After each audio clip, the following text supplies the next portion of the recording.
Então, estamos falando sobre resina composta, né?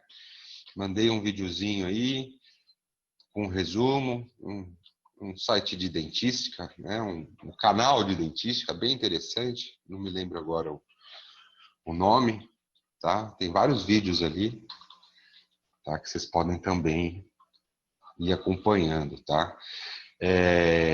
A gente falou bastante sobre resina acrílica, né?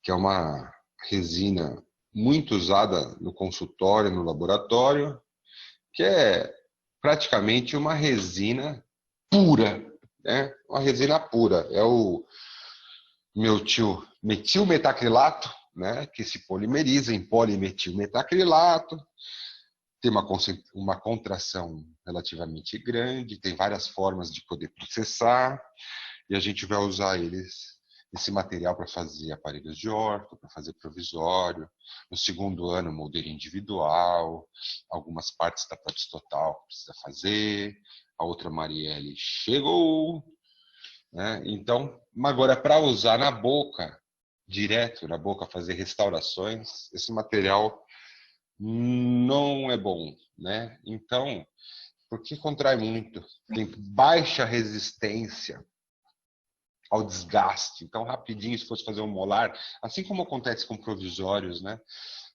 Em pouco tempo acaba tendo um desgaste, e se tivesse tripoidismo, esse tipo de coisa, passa a não ter, né? Porque desgasta, né? O desgaste.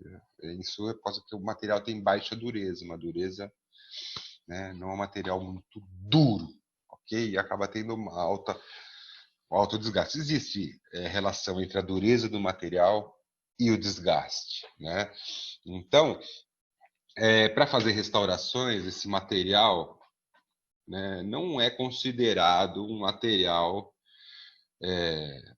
como os provisórios, como material definitivo, né? Então, eles começaram a colocar aí partículas de carga de vários tipos que não aderiam, né? Perdia a carga, ela saía, o material tinha baixa resistência ao desgaste, né? Até que eles conseguiram fazer a união, né, dessa partícula na matriz, né, fazendo um tratamento nessa partícula com ácidos, né, e passando um agente de união que se ligasse quimicamente nessas partículas e ficasse ligações químicas pendentes, ou seja, ele é bifuncional, né, gruda num e como o outro, grudando também na polimerização da matriz, né? Que quem polimeriza é a matriz, né? É ela que possibilita o material ser modelado, né, para ser um material ainda amorfo, né? E depois, com a polimerização, ela enrijece e torna aquilo possível, né, virar uma restauração. É isso que também foi falado no vídeo que eu mandei, tá? Muito bem. Essa foto aí, bonita, de microscopia eletrônica, né? Parecendo Marte, assim, preto e branco, mas, na verdade, a nossa sonda espacial é um microscópio eletrônico que está, né, observando uma resina composta 850 vezes de aumento, né? Então, a gente enxerga aí as partículas de carga, né, unidas nessa matriz que polimerizou, né, que são polímeros, uma mistura de polímeros, tá? Então, é exatamente isso que eu havia mostrado aqui, ok? As partículas de carga, tá? Então, essa polimerização, né, faz com que esse material torne-se duro, né, resistente, inclusive a abrasão é muito superior à resina acrílica, né, mas tem um desgaste, né, com o decorrer do tempo, tá? O grande problema dos amálgamas, né, até eu ia colocar uma foto bem nessa hora, acabei esquecendo, estava num outro grupo, um caso de um amigo meu, de um amálgama que fraturou o dente no meio, a pessoa perdeu o dente, né? Porque o amálgama é um material que tem uma dureza muito boa, assim, ele não desgasta no decorrer do tempo. Por isso que tem restaurações que que às vezes duram, né, aí 20 anos. Eu tenho algumas amálgamas aqui, jurássicas, né, e não tiro, né, para não ficar sensível, tá aí, tal, estética tá tudo certo, né? Mas ele tem um problema, ele não adere nas paredes, né? O amálgama ele fica enroscado dentro do dente, né? O dentista, vou falar aqui, condensava, né? Porque eu já faz 10 anos já que eu não faço amálgama, né?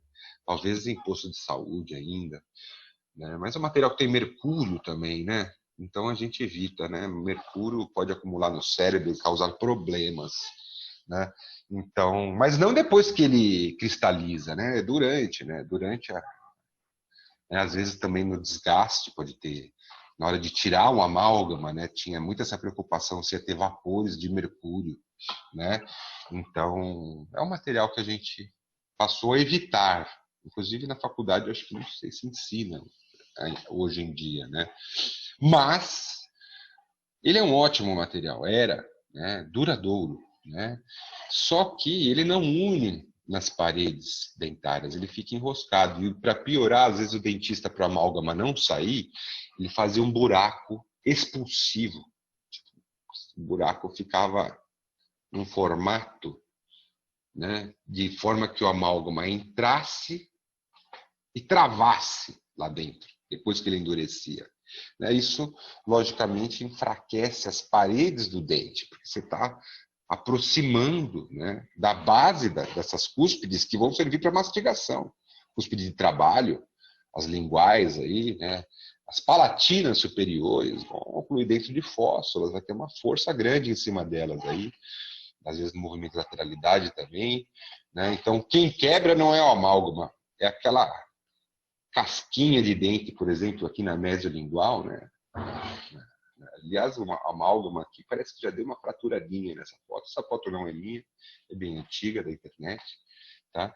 Então aí trocou o amálgama, né? Mas deu sorte quebrar essa pontinha do amálgama, porque se quebra isso aqui, às vezes essa fratura vai lá para a raiz e perde o dente. Se for uma fratura superficial, tudo certo, né? Mas é muito grande, né? O índice aí de fratura de dentes, é uma força de cunha que se fala, né? No centro do dente, uma força de cunha que tende a afastar as paredes, né? E fraturar o dente, né? Ainda mais que os dentes começam a desgastar no decorrer da vida, e o amálgama menos, porque ele é um pouco mais duro, né? E aí os amálgamas começam a pegar alto ainda por cima, né? Eles começam a ficar com contatos prematuros, né, no decorrer da vida, né? Isso aumenta a força em cima desses amálgamas que tende a fraturar. Tá? Então, ó a Silene chegando aí.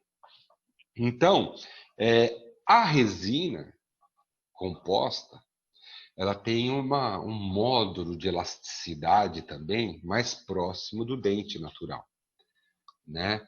Então, consegue através do... Oi, Si, tudo bem aí? Então, tá bom. Ele tá preocupado aqui. Tá desligado o negócio ainda. Tá desligado.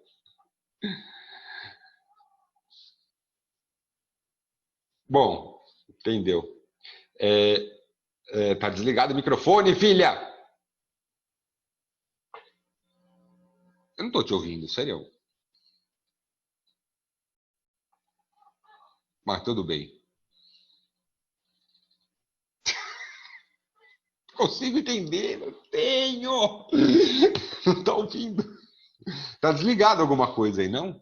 Bom, tudo bem. Vocês estão me ouvindo?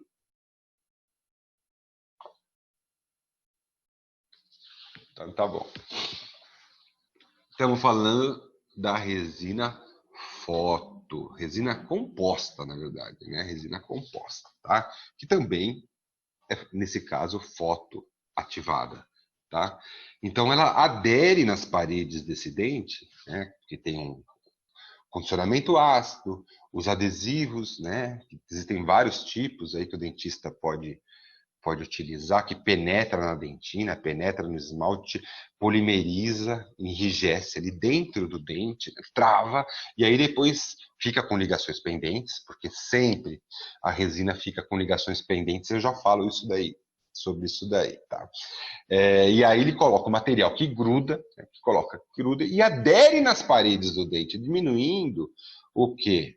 Essa força de cunha, que existe ainda, né?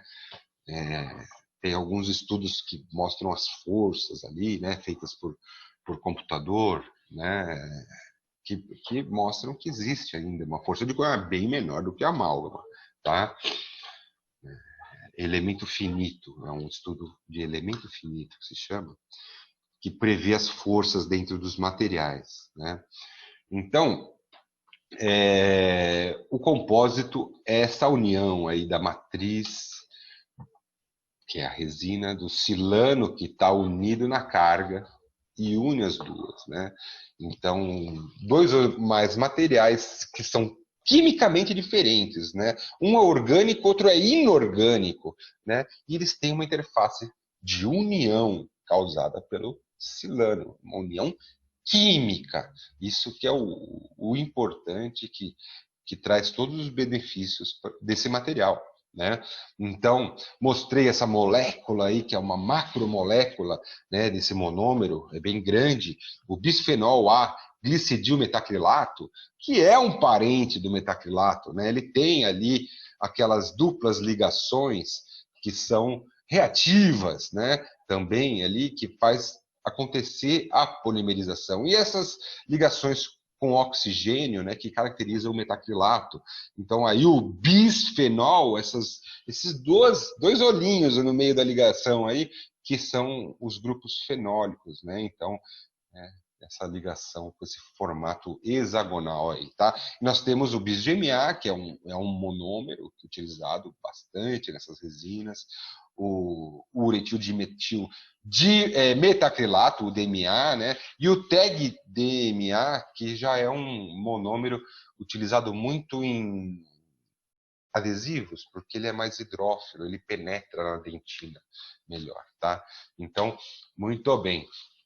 Então, esse bisfenol, como é uma molécula muito maior, eu estava dizendo, né, ele é uma miçangona, né? Eu falei que os metacrilatos eram miçanguinhas, né, que polimerizava e você tinha aquele colarzinho, né? Agora são miçangonas, né? Então, como eu tenho miçangas maiores, eu preciso de menos monômero, eu preciso de um monte. Então, a contração disso é menor, né? Essas miçangonas já estão mais próximas e quando polimeriza, contrai menos, né? Afinal, esse líquido com macromoléculas, ele não é líquido, né? Que nem o metacrilato aqui, que é um pote líquido. É uma gosma, né? É uma cola meio gosmenta, quer dizer, quando está meio passo de polimerizar, parece, né? Então, essa contração, né, para endurecer é menor. Você vê em torno de 7,5%, mais ou menos um terço do metacrilato, e ainda colocam aí partículas inorgânicas dentro, quer dizer, a quantidade desse material é muito menor. Né? Às vezes chega a 70% de partículas, né, de carga, partículas inorgânicas, como sílica, né? E aí é só 30% desse material que vai contrair. Então, a contração dessas resinas é bem menor do que o 7,5% ainda, né? Então vai cair para baixo de 1%, tá? Mas mesmo assim acontece e é um prejuízo, né? Dependendo da forma que o dentista e o técnico trabalharem, esse material, por exemplo, colocando muito material, 1% de muito é muito. Tá? Então, ele acaba contraindo e descolando das paredes e diminuindo o quê? A durabilidade do material. Por isso é muito importante que o técnico e o dentista trabalhem com a técnica incremental, né? Aos pouquinhos, contrai, aos pouquinhos, porque 1% de pouco é pouco, né? Então, você vai diminuir o espaço entre a restauração e o dente, trabalhando da técnica incremental, né? Então, a contração desse bisfenol, estamos falando, né? Existem vários tipos de partículas de carga, né? Então, essa descoberta da silanização, né, abriu as portas para uma pesquisa muito intensa de como mudar o tipo de partícula, de mudar o tamanho e o formato dessas partículas, né? Então, existem vários tipos de compósitos, né, de acordo com o tamanho e o tipo de partículas, né? Tem partículas esféricas, como esferas de vidro, né?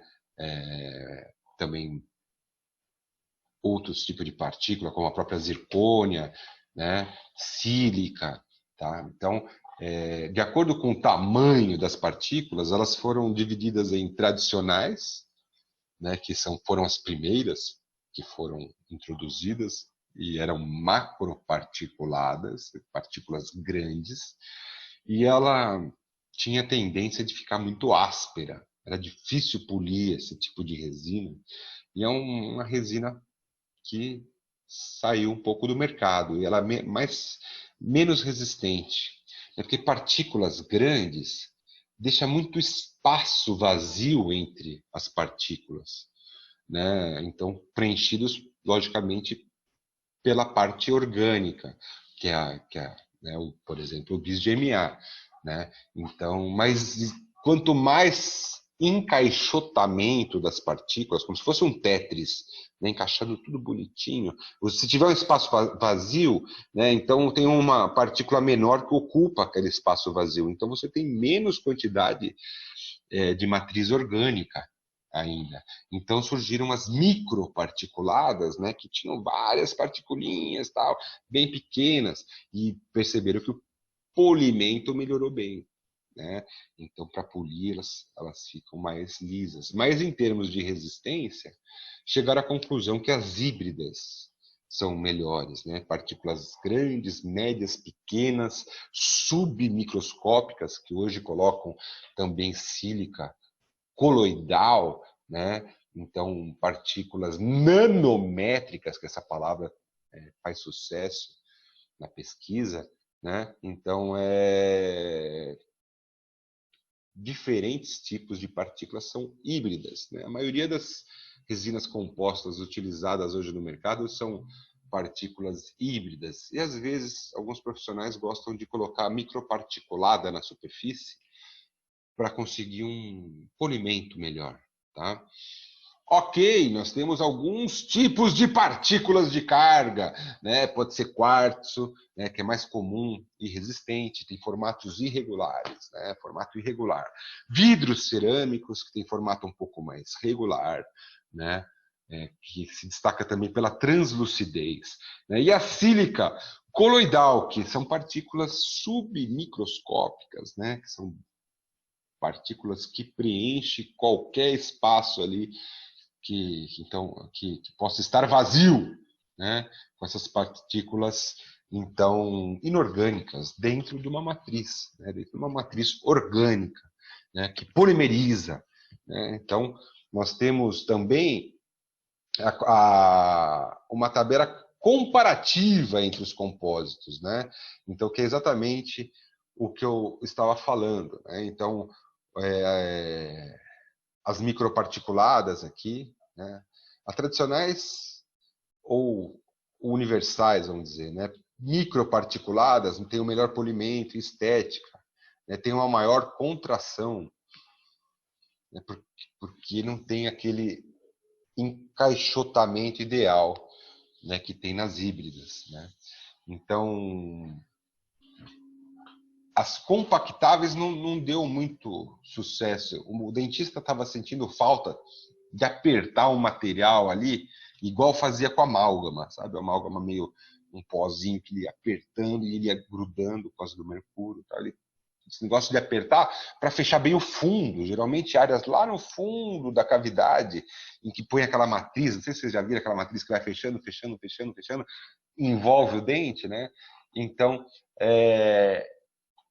o dentista está fazendo falta da apertada em algum material para chegar lá dentro da cárie, né? A resina é meio grudenta. Você às vezes põe, quando você tira, ela volta. E fica uma incerteza. Será que entrou lá no fundo? Né? Será que o material realmente chegou na área mais próxima ali da gengiva, que inclusive mais úmida, né? Tem que ter um bom isolamento ali e tal, para a saliva não penetrar.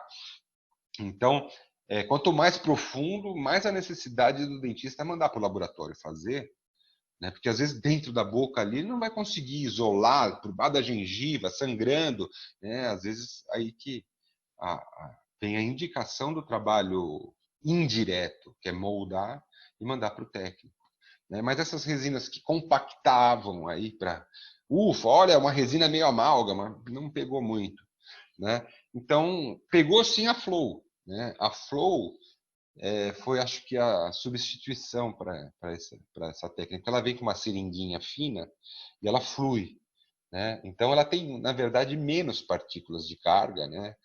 Menos porque quanto mais partícula, mais sólido fica o material. Quanto menos partículas, né? Mais flow ele fica, né?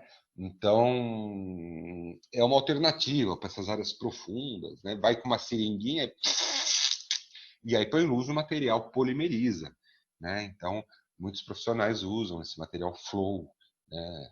Então, só que ele tem maior desgaste, não é bom colocar na oclusal, onde vai, né, ter atrito, porque ele tem menos partículas, né? Ok.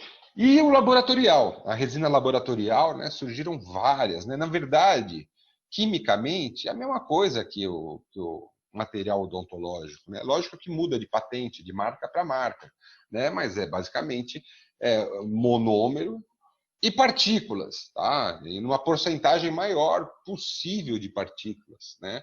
Então a gente tem várias opções, né, de resinas laboratoriais, tá? Algumas elas não têm certificado para usar na boca, por exemplo, da Anvisa, mas tem certificado para ser laboratorial. Então por isso que ela é laboratorial, tá? Mas a química é tudo a mesma. As resinas laboratoriais geralmente têm um aspecto mais artístico, vou dizer assim, mais opções de cor, né, mais efeitos, pigmentos, mais incisais, né? Então, é, mais opções para você fazer o dente mais natural possível, tá? A odontológica do dentista também está correndo um pouco atrás disso e fabricando esses pigmentos, né? Mas no laboratório as condições são mais favoráveis, né? Então, em casos mais difíceis, normalmente o dentista molda e o técnico, né, faz, tá? Aí entrando uma parte um pouco histórica dos materiais aí da resina composta, né? As resinas compostas, quando eles conseguiram essa liga aí desse material, né? O início, essas resinas vinham em duas pastas, né? A pasta 1 e a pasta 2. Um exemplo desse material é esse Concise, né? Fez sucesso aí na década, quando eu acabei de me formar, mais ou menos, década de 90, né? E um pouco antes, já bem antes talvez, na década de 80 já estavam usando isso, tá? Já estava acabando isso daí na minha época, mas eu peguei numa empresa que eu trabalhava, fazia horas como dentista atendendo, né, funcionários e tal, e tinha essa resina, né? E muito, acho que posto de saúde ainda trabalha com isso, se bobear alguns, tá? Então, na verdade, vinha a A e a B, uma é amarela e outra branca. Elas tinham a reaçãozinha química mágica entre o peróxido de benzoíla que estava numa e a amina terciária que estava no outro, né? Só que aí os monômeros já eram, né, o BGMA e tudo mais, com partículas de carga, então uma resina aí composta mesmo, né, mais resistente e tal. Aí o dentista não podia errar nessa medida, porque se põe muita pasta amarela, o dente fica amarelo, se põe muita pasta branca, fica branco. Além do mais, a reação química talvez altere, né? Então, uma desvantagem era essa, você pode errar na medida. Outra desvantagem é que começa a misturar lá na placa de vidro, vai misturando bolha, né? O negócio vai ficando poroso, né? Então você misturava, deixava da mesma cor, bem homogêneo, vinha com aquela pastinha. Aqui eu já tinha restaurado, já tinha limpado o cárie, já tinha posto ácido, já tinha posto um adesivo, né?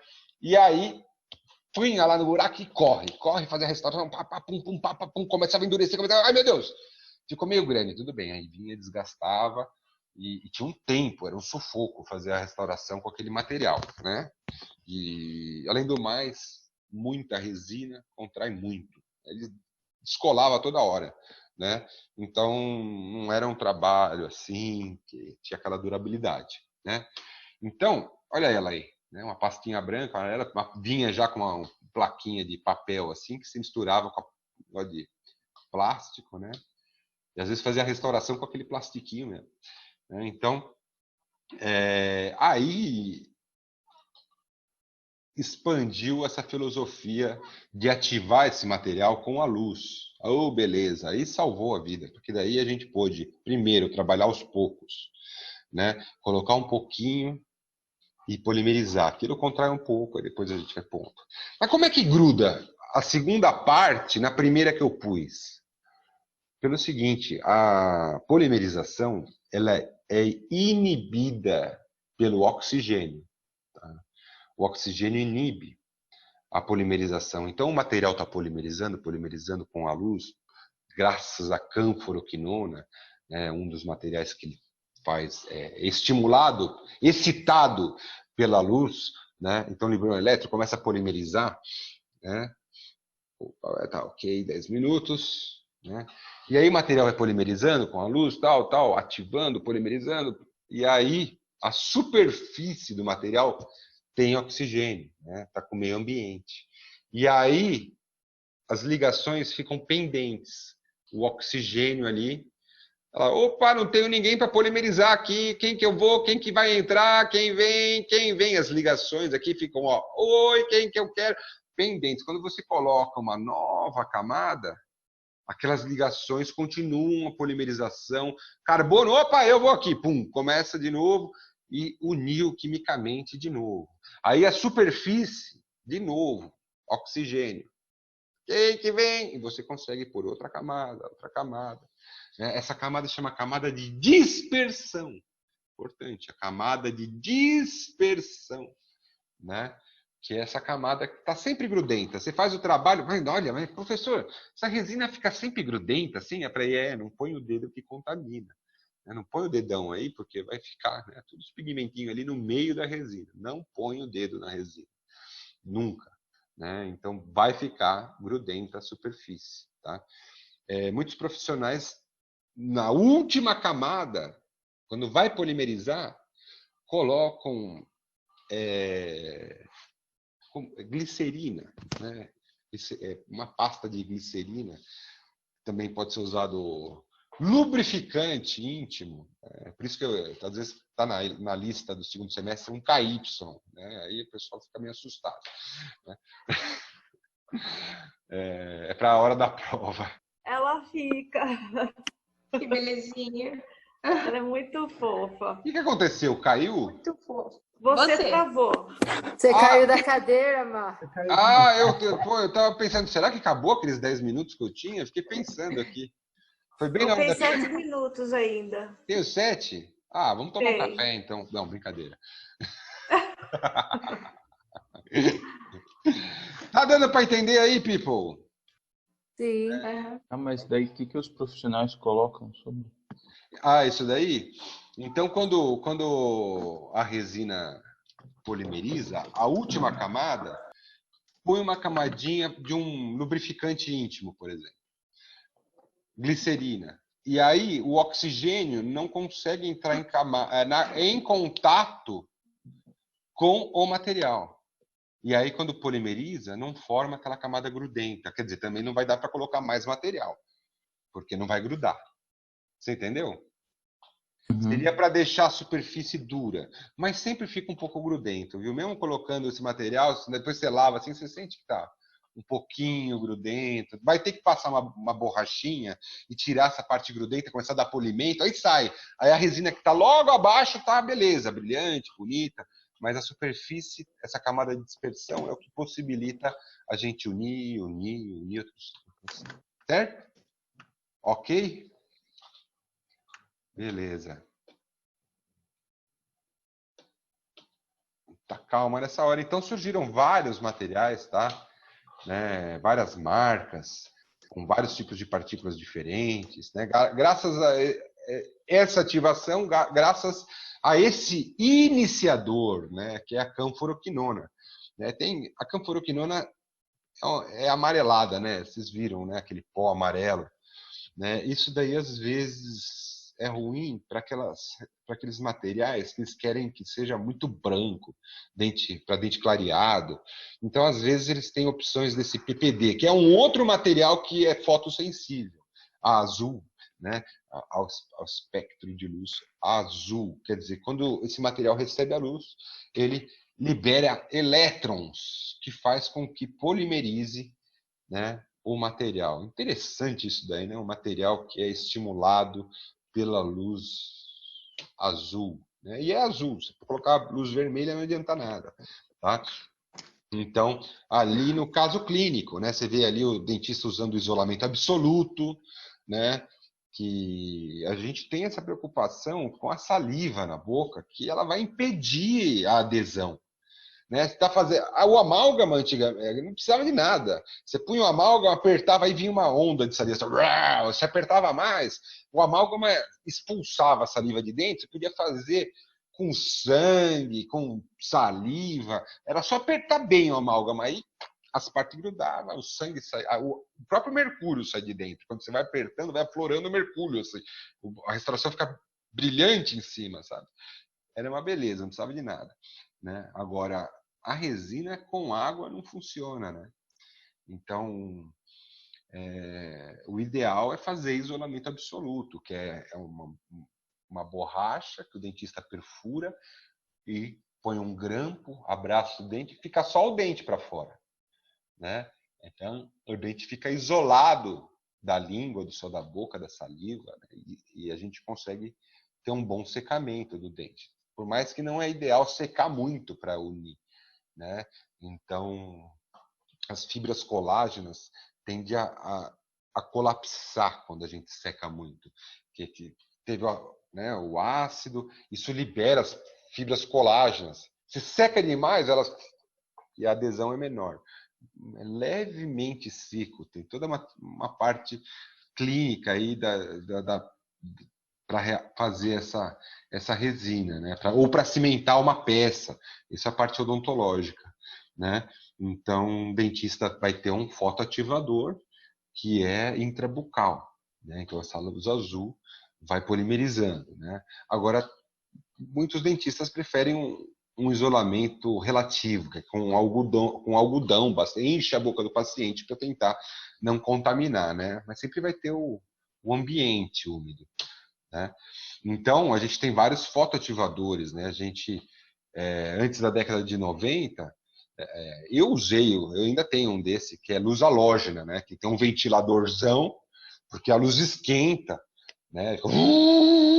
Né? E então, esse é um fotoativador do consultório. Mas a partir da década de 90 surgiu luz de LED, né, que daí não precisa ventilador, aí hoje já não precisa mais de fio, né, e tem uma intensidade maior de luz até do que a luz halógena. Precisava de um filtro também azul, né, para a luz ficar azul, né, o ventilador, a lâmpada, um filtro para ficar azul a luz. Mas muitos falavam que era laser, né, naquela época, década de a restauração é feita a laser, né, e não era só uma luzinha azul que polimeriza, luzona de preferência, né.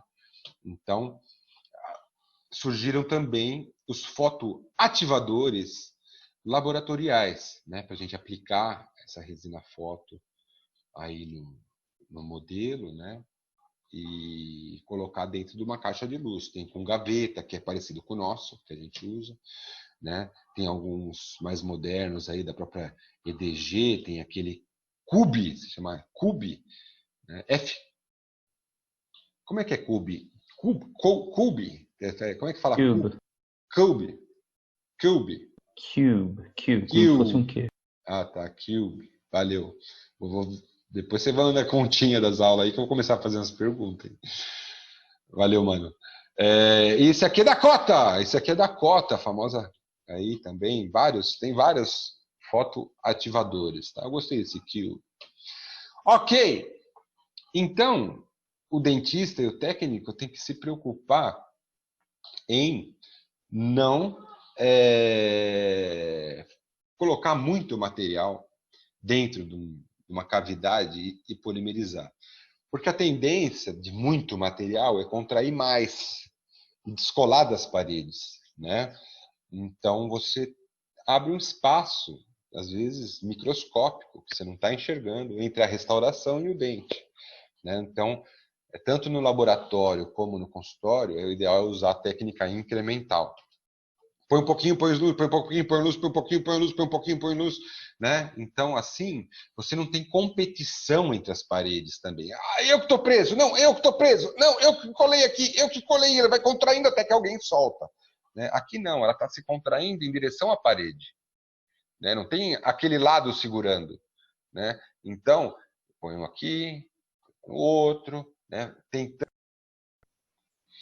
Estava comentando aí da importância aí de tanto o dentista e o técnico, né, utilizarem a técnica incremental, né? Repetindo, então, olha lá, colocar uma parte, polimeriza, outra, vai ativando a cada porção e uma parte gruda na outra graças a...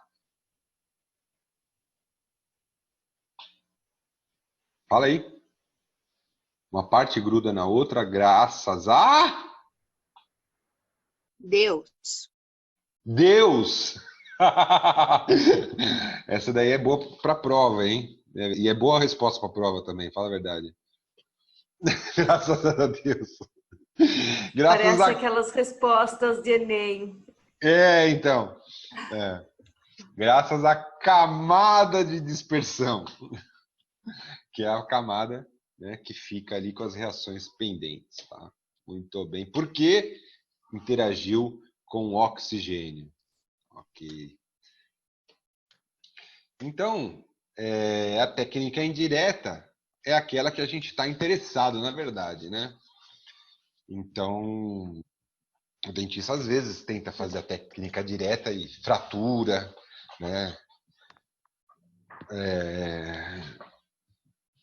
Área muito subgengival que está sangrando, então ele tenta ali com um fiozinho retrator, né, conseguir moldar aquela região, né, põe um hemostático para parar de sangrar, e fica difícil de fazer a restauração ali direto na boca, né? E a chance, às vezes, o canal está tratado, né? Então a restauração aparentemente fica uma beleza, né? Bonitona. Só que nunca vai doer esse dente. Tratou o canal, a cárie, na verdade, está ali por baixo, ali infiltrando, né? E às vezes a pessoa perde o dente, porque uma restauração que o dentista insistiu, né? Não queria mandar o trabalho para o técnico e ter um gasto a mais, vamos falar assim. Então, ele que insistiu em fazer direto na boca, o dente tratado canal, ficou uma frestinha, uma área que estava contaminada com sangue, uma área que tinha saliva, que não teve adesão, e aí ali as bactérias vão, fazem a festa, né? A pessoa às vezes sente mau hálito, às vezes sangra a gengiva, às vezes ela vê um buraquinho formando, né? Aí o dentista realmente... eu vou moldar esse negócio aí e vou mandar para o laboratório, né? Uma das opções é fazer onlay aí de resina foto, poderia fazer de cerâmica, prensada, outros materiais, né? Então a resina foto tem algumas vantagens, né? Ela tem um desgaste, né? Próximo ao do dente, né? Então é um pouco mais elevado que o dente, mas próximo. Tá? A cerâmica é muito dura. E às vezes, se a pessoa arranja o dente, alguma coisa, a cerâmica pode ser agressiva para o dente oposto, o antagonista. Então, muitos profissionais, às vezes, preferem a resina foto, às vezes até para trabalho sobre implante, né, que tem menos impacto. A resina foto, né, ela tem menos impacto do que uma cerâmica. Né? Ela absorve os impactos e o implante tende a receber menos impacto. Né? Então, muitos profissionais têm essa filosofia, por isso que a resina foto ganha cada vez mais espaço no mercado, competindo com a cerâmica. Tá? Muitos trabalhos eu não consigo saber se é cerâmica ou se é resina foto, só pela foto, assim, só pela imagem. Né? Então, pela qualidade que esse material adquiriu no decorrer do tempo, aí, em estética, em resistência, né? Então ele está ainda evoluindo muito. Também a cerâmica também está evoluindo muito, né? Ambos os materiais não param, né, de ter novidades. Muito Dá bem. para dizer qual que é mais fácil de você dar caracterização estética, assim? Tipo, a resina é mais fácil você, A digamos, resina, pintar, assim? sim, a resina, a grande vantagem dela, que nem mostra aí na foto, é o fato de você estar vendo o que você está fazendo e já olhar na escala, falar, ih, tá ficando muito escuro na hora, antes de pôr a luz, por exemplo. Então você pode remover o material que está ficando numa cor que você não gostou, que você achou que saiu fora. Você pôs, ih, estraguei, tirei, né? Ao passo que a cerâmica, você não vai ver isso de imediato, vai ter que entrar no forno, sair do forno, aí você fala, ih, né? Você não está vendo a cor que você está fazendo. Então, a grande facilidade da resina foto, na hora técnica ali de fazer e ver o que você está fazendo, a camada de incisal, a camada de dentina, os mamelos, quando tem, né? Você está realmente já vendo o aspecto dele. Tá? Aqui, por curiosidade, nós vamos fazer no segundo semestre um tipo de prótese fixa que se chama veneer. VENNER. Veneer. Tá muito frequente você achar esse termo dentro ali na lista de preço dos técnicos. Prótese veneer. Veneer é uma faceta em prótese, né? Então, por exemplo, aqui uma prótese de metal, né, que você optou, o dentista e o técnico optaram por só vestibular ser na cor do dente. Poderia ser cerâmica, poderia ser resina foto, como o caso. Aí não é resina foto, desculpa. É resina composta, mas não é foto, por isso que eu vou falar. Uma coisa diferente agora, mas é uma veneer, tá? Hoje, menos, né? Hoje, usado pouco, né? O pessoal não quer metal aparecendo de uma forma geral, né? Mas o metal, em termos de dureza e desgaste com o dente, é o ideal ainda, tá? O dente não desgasta o metal e o metal não desgasta o dente, tá? Então, quando a pessoa arranja os dentes, muitos profissionais querem se prevenir contra esse fato e faz oclusal metálica, né? Para que a prótese não desgaste o dente, nem o dente desgasta a prótese, né? No caso, se for resina foto, o dente desgasta a resina foto. Se for cerâmica, a cerâmica desgasta o dente. Então, o metal, para essa preocupação, ainda é o ideal, né? Então, eventualmente, algumas pessoas podem pedir trabalhos com oclusal de metal, tá? Mas o que eu estou falando aqui é a parte histórica das resinas, né? Eu respondi sua pergunta, Diogo? Só para... Sim. Beleza.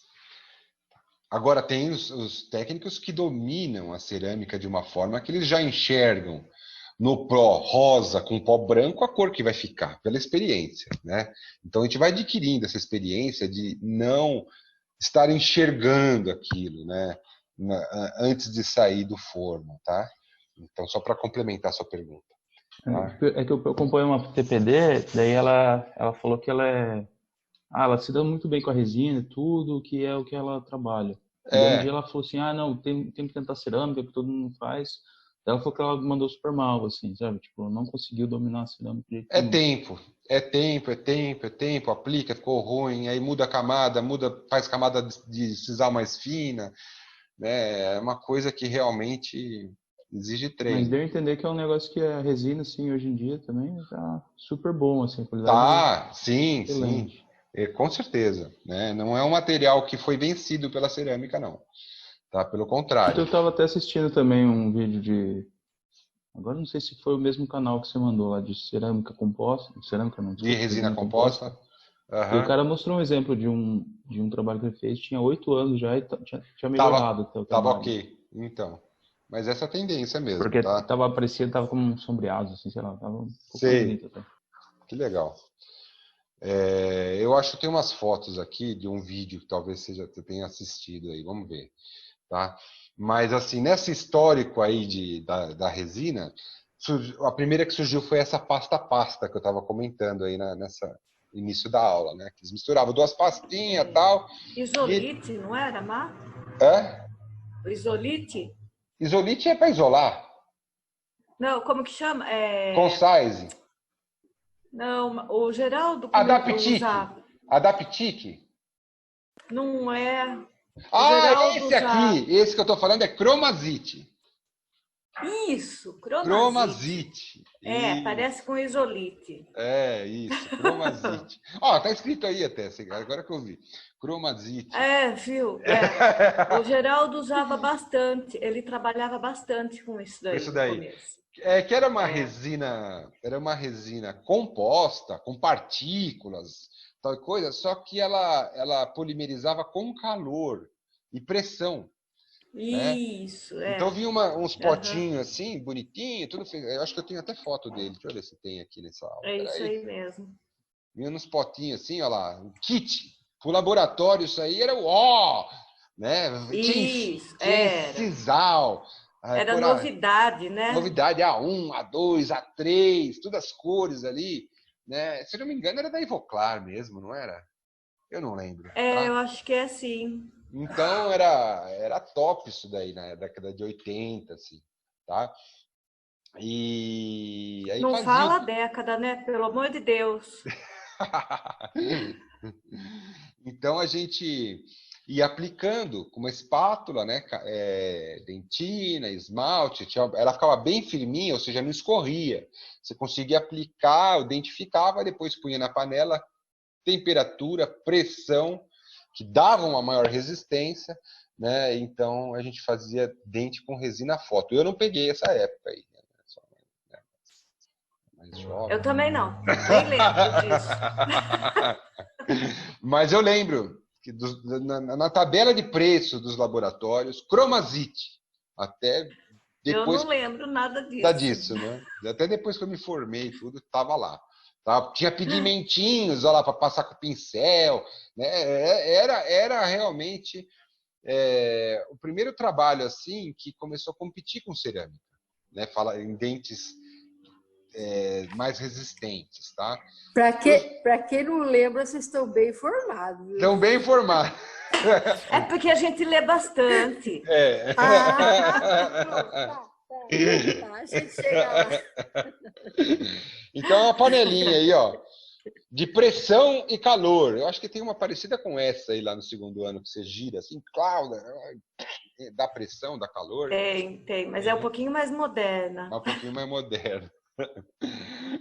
Então, aí quando chegou aí, né, passando aí a década de 90, que aí começou a surgir os materiais com luz, né? E aí um dos primeiros que surgiram para laboratórios chamava Artiglass, né? Era outros sonhos dos técnicos trabalhar com Artiglass, né? Que era o primeiro aí resina foto para laboratório, cheio de efeitos. Inclusive aí virou que nem Gillette na época. Resina foto era Artiglass.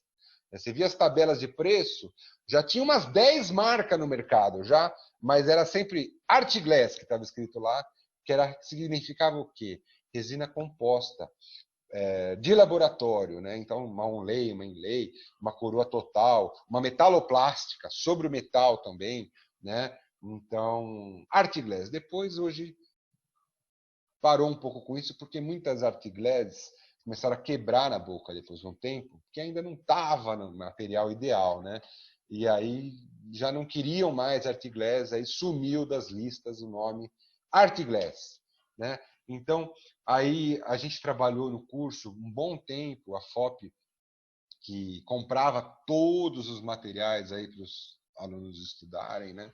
Hoje em dia já não é mais assim, a gente vai ter que pensar aí resinas para a gente comprar. Às vezes a gente consegue doação de empresa, a gente vai dar uma sondada. Teve 4 anos que teve uma grande empresa americana que mandou material para a gente, né? Agradeço até hoje, a Parafil, né? que fez um apoio para divulgar o material e a gente também pesquisar, né? Então, aqui a Solidex, que é uma resina ótima também, resina foto para laboratório, japonesa, se eu não me engano, né? Então, materiais aí para fazer esses trabalhos, né? Mas também um preço um pouco mais palatável, a Resilab, né, que quem comercializa é a Dental Wilcos Dental, né, uma resina bastante usada nos laboratórios hoje em dia pela questão também do preço, boa qualidade e um preço mais... Então, na época que a gente fizer resina foto, eu estou passando algumas resinas que a gente pode ir juntos aí ver o ideal para a gente comprar. A gente não vai comprar muito efeito, uma dentina, uma incisal, um azuladinho aí, e pigmento laranja, às vezes eu tenho aqui alguma coisinha e a gente une as forças e compra. Às vezes dá por dupla, né? Uma bisnaguinha de dentina para dupla, né? Não fica caro, tá? E aí a gente trabalha com esse material, tá? Então, aí no caso da Solidex, tem umas que tem estojinhos e tal, coisa. Essa daí era uma outra da Evoclar, que parecia uma joia, né? Então eles chamavam Adoro, né? Essa resina aí, é o nome dela, tá? E fazendo inglês, né? Inglês quando é dentro do dente, né? Essa é uma foto aí se eu não me engano, da Evoclar também, é uma foto didática em cima do macromodelo, né? Mostrando uma inlay, tá? Onlays, né? Cobrindo a cúspide, tá? Um material com bastante resistência. Né? Então aqui que foi um vídeo que eu assisti ontem, né? Em que eu não concordei muito com o título, sabe? Se você precisar no YouTube, resina composta técnica semidireta, que é a coisa que eu achei estranha, técnica semidireta, eu acho, eu não estou lembrando o nome do autor, tá? Mas semidireta porque é muito rápido, né?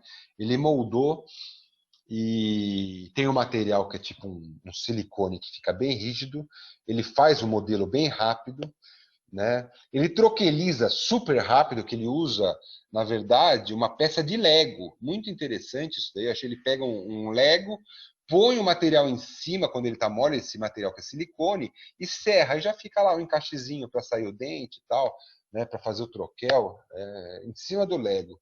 Então, pela rapidez, eu acredito que ele fez na boca e já cimentou. Moldou, fez ali fora e já cimentou. Por isso ele pôs técnica semidireta. Mas, pô, é indireta, né? Saiu da boca, moldou, fez no laboratório, voltou para mim, é indireta, tá? Aí, nem sei se eu sou muita coisa para criticar, mas só um ponto de vista, né? Que eu acho que é técnica indireta e ele fez ali sobre o modelo de um silicone. Ok? Está esculpindo, né? Como o técnico faz no laboratório, polimeriza, vai camada por camada, tem instrumentais fininhos, às vezes lima de endo que o dentista usa para tratar canal, muita gente, até o próprio Hilton Riquieri, eu já vi em lives dele, ele esculpindo a cerâmica com a lima de endo, fazendo sulquinhos com essas limas, né, que você compra na Dental, né, pode fazer curvinhas e tal, e personalizar. Para aplicar pigmento, tem uma técnica do sanduíche, muito legal para trabalhar com a resina foto. Você tem, imaginem assim, a resina que você colocou ali, uma resina, sei lá, uma cor A3. Aí você cria um rio no meio com a espátula, afasta. Aí você vem com um pigmento, que nem ele está fazendo ali, com a lima, introduz o pigmento lá no fundo daquele rio. Aí você pega essas duas massas e aproxima. Aquele pigmento sobe e fica só um risquinho em cima. E polimeriza. Fica parecendo um suquinho querendo cariar ali no meio das duas resinas. Você introduziu dentro, apertou, fez um sanduíche, né, daquele pigmento. É muito legal essa técnica. Isso daí a gente vai fazer, tá? Então, fica bonito. Fica realmente bonito, né?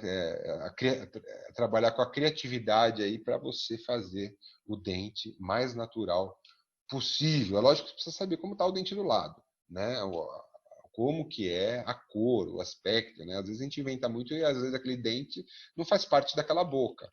Isso daí precisa de mais o que? Informações do dentista, né? Fotos, né? Fotos com a escala, vai ter aula de cor, hein, pessoal? Em breve eu vou trabalhar um pouco mais, é uma aula antiga, que eu gosto muito de dar, né? E vou ver se eu modifico, atualizo um pouco, né? Mas em breve teremos uma aula de cores, né? A aula de cores na odontologia e na prótese, uma aula interessante aí. Então o dente aí pronto, né? Pronto. Isso daí é cimentado na cavidade que o dentista fez um preparo, lembre da aula de preparo expulsivo, para que a peça entre, aí ele faz todos aqueles procedimentos, né, de ataque ácido, adesivo, uma cimento, geralmente dual, que polimerize tanto com a luz e tanto quimicamente, né? Porque se tiver alguma área que não a luz não chegue, o material endurece depois de um tempinho, ele polimeriza. Chamam-se também, é uma variação aí dos materiais que se chamam duais. Material dual é aquele que polimeriza de duas formas, né? No caso aí, pela foto, né? Pela luz azul, e outra pela quimicamente, peróxido com amina terciária, que também está ali dentro, caso a luz não chegue, tá? Então, olha lá, essa onlay chegou a cobrir um pouquinho a cúspide, né? É uma onlay quase inlay.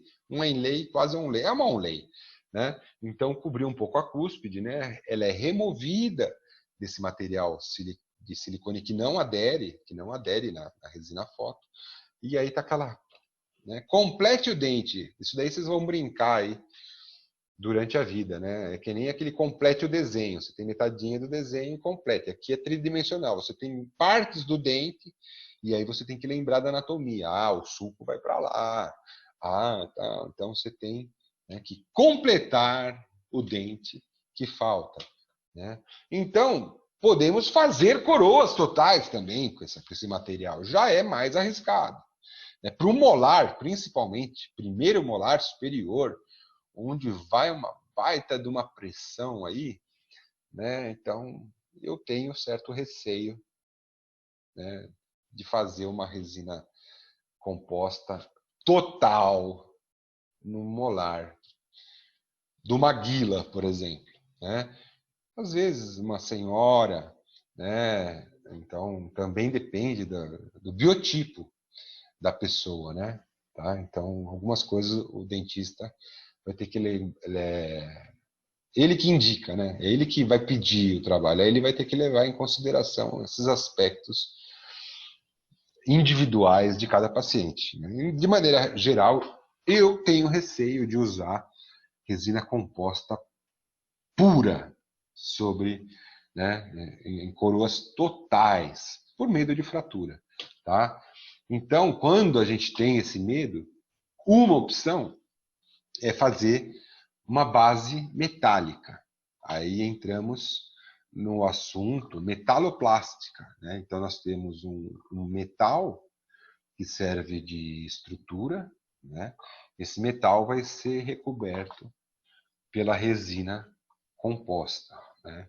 Então, para uma estrutura de metal, a resina ela não tem uma boa aderência ao metal, tá? Ela destaca do metal facilmente, é uma desvantagem. A cerâmica chega a ter alguma reação química com o metal, fraca também, mas tem, com os óxidos, por causa do calor, né? Então a cerâmica ela penetra no óxido metálico que se forma no calor do forno, né? A resina ela é uma reação somente mecânica, uma interação mecânica, uma retenção mecânica. Então é necessário. Tem gente que faz sem pérolas retentivas, tá? Então utilizar algum tipo de pérolas retentivas. Tem gente que usa açúcar cristal. Lá no forno ele evapora, né? Ele é carbono, hidrogênio, vai virar CO2 e água na hora que entrar em combustão, né? Então, não deixa resíduo dentro da fundição. Isso é importante. Né? Então, você pode comprar pérolas retentivas na Dental também. Vende. São partículas acrílicas trituradas. Você faz o trabalho em cera ou em Duralay, que vai ser fundido. E sobre a superfície você passa um esmalte ou um super bonder e cola essas pérolas retentivas. E na hora de fundir, o metal fica todo, né, crispizento, todo cheio de, né, crispes para grudar, né, para enroscar a resina. Tá? Aí as fábricas também mandam nos kits para técnico, né, ou você compra avulso, né, primer. Um primer. Primer, como a primeira palavra, como a palavra diz, primeiro, né? Primer, você prepara, né? Prepara várias coisas de tinta de parede, tem primer, né? Tinta de automóvel, sei lá. Né? Então, primer, você passa primeiro, tá? Então, esse primer diz que melhora a interação da resina com o metal, tá?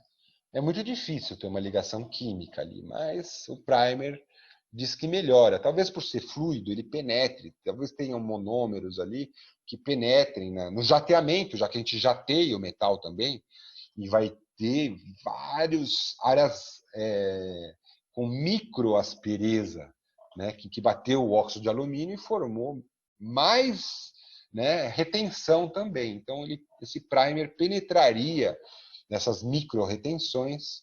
Né? Alguns primers de alguma marca, você precisa pôr luz. Alguns primers de outras marcas, você deixa secar por 5 minutos, por exemplo. Né? Então, você passa esse primer no metal. Talvez ele cause uma limpeza. Né? Você evita de pegar com a mão, depois que você jateia, porque gordura não é bom para união de materiais, né? De adesão. Então,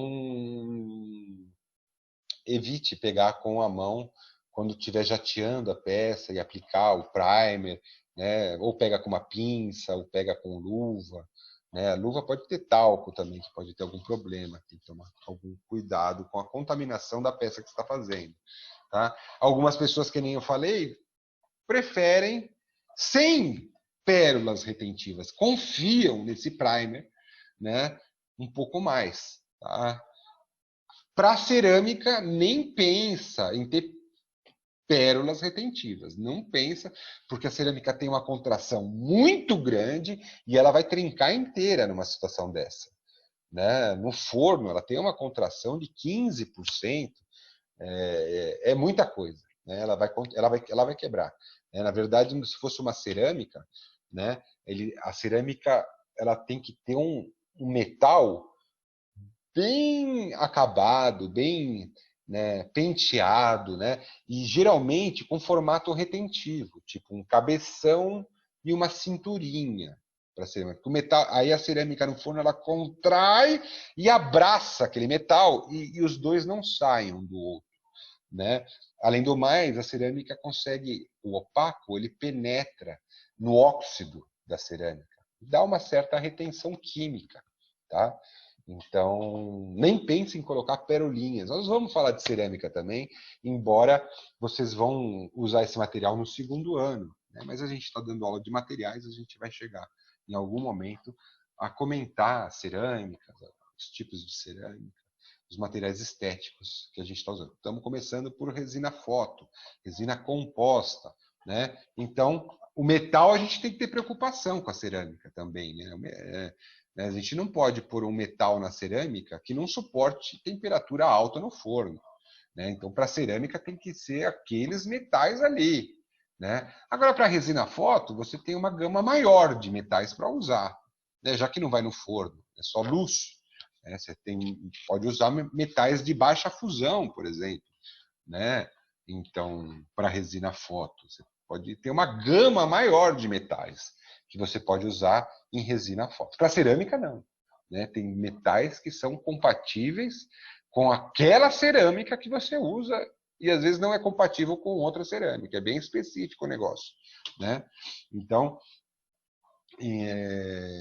o opaco, né? Esse é um material que tem na cerâmica também. E esse opaco na cerâmica vai para o forno, interage com os óxidos do metal, né?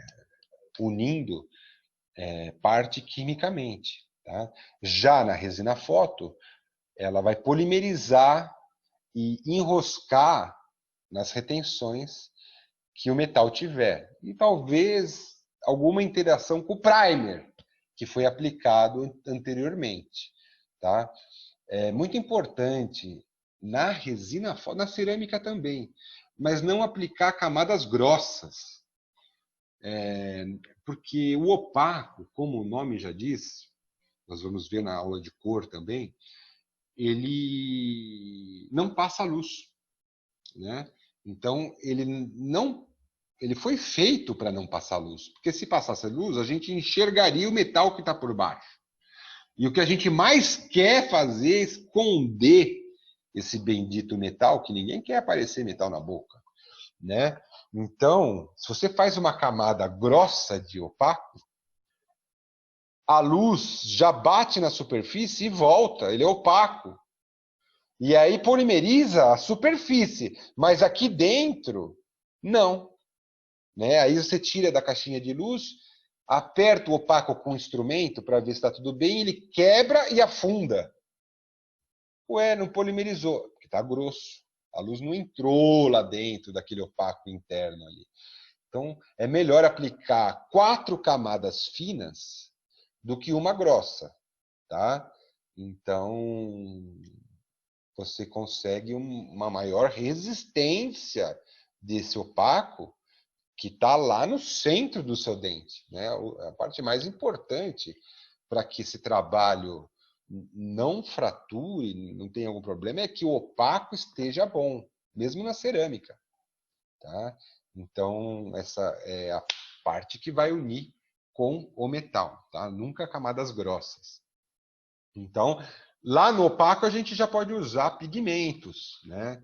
Então, tem alguns pigmentos também fotoativados que a gente pode passar na região cervical para que passe uma maior naturalidade do dente, né? Parecendo aquela cor mais alaranjada comum nas raízes. Tá? E esse pigmento, quanto mais interno tiver, pigmentos intrínsecos, né? Que estão dentro, mais naturais ficam, né? Do que aquela tinta externa, que às vezes a gente consegue naturalidade também, né? Com a técnica da maquiagem, que é um pigmento extrínseco, tá? Muito bem. E aí, nós temos espátulas certas para aplicar resina foto.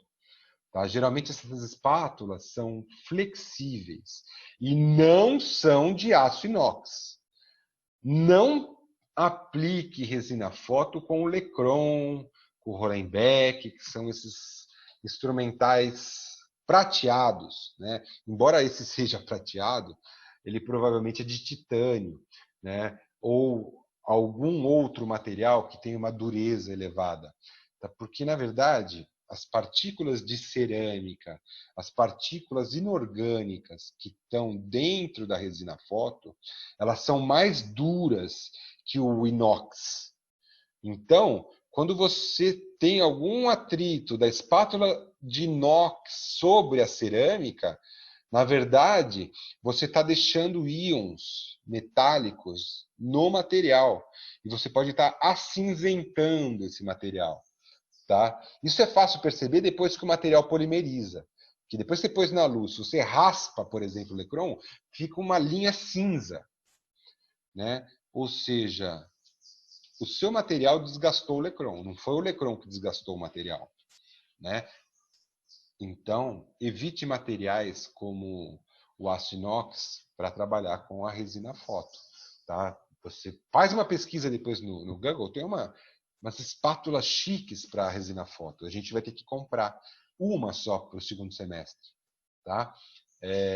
Escolhe um formato ali que é fácil de pegar, né? Tipo uma pá, que é fácil de aplicar. Tem umas que tem uma pontinha virada para cima, assim. Ela é curva, mas tem uma bolinha para cima que você pode né, e aplicando ela. Se quiser mais de uma, você também escolhe formatos diferentes. Tem algumas que você parafusa a lâmina. Você tem um cabo e 5 lâminas que você pode trocar, né, essas lâminas para aplicar a resina foto. Tá? Então são espátulas específicas. Também dá para usar para cerâmica essas espátulas. Tá? Porque a cerâmica tem o mesmo problema. As espátulas de inox acabam deixando pigmentos cinzas, né, íons metálicos no material. E aí nós temos brocas específicas para dar acabamento em resina foto, depois que ela polimeriza. Né, nós podemos usar brocas diamantadas também. Tá? Eu fiz um trabalho uma vez, eu não cheguei a publicar. Mas eu comecei a fazer e depois eu tive uma dupla e tal. Tinha alguns problemas de alguns dados que não deram certo. Ainda pretendo fazer de novo esse trabalho, mas eu peguei a broca diamantada na resina. Isso não é ideia minha, já tinha lido. Né? E eu quis ver esse efeito no microscópio eletrônico, lá, aquelas imagens eletrônicas que tem na POP. E a gente viu, né, como a broca de diamante pode ser agressiva na resina, né, porque ela aquece, né, e às vezes pode causar ali microtrincas dentro do material, né, então ela queima às vezes a matriz orgânica, então dificulta depois você dar polimento. Então a resina não foi feita para desgastar. Tinha um professor que falava isso, né? E é verdade, a resina não foi. Quanto melhor você conseguir deixar no formato, né, melhor, para não ter que botar broca. Tá? Na boca é impossível, porque você não tem como a pessoa ir mordendo e você controlando ali alto. Ih, tá baixo, vou pôr mais. Aí vai. Você normalmente faz mais alto, depois tem que desgastar. Tá? E na boca, como é que a gente faz para dar acabamento? Com água. Tá? A água, pelo que eu tenho observado, é muito importante para dar acabamento na resina composta, para você tentar não deixá-la muito áspera. Né? Então, uma ponta diamantada, esculpir no alta rotação é muito legal. Isso, no laboratório, eu estou para colocar um alta rotação no laboratório, e muitas pessoas já fazem isso, né? Mas no laboratório é comum sem água. Tá? Mas para resina foto, eu aconselho usar água, como se fosse a boca do paciente. Tá? Porque você não queima a resina e ela já fica praticamente lisa, com brocas FF, que são brocas finas, de corte fino. Né? Você consegue esculpir o sulco sem queimar a resina, sem criar microtrincas. Tá? Muitas pessoas usam para dar acabamento, inclusive a própria glicerina. Tá? Glicerina ou lubrificante e tal. Para quê? Para não aquecer a resina quando desgasta com ponta diamantada. Tá? Então você já está conseguindo desgastar. Vai voltar depois, Má? Nossa, já está acabando. Já foi 2, né?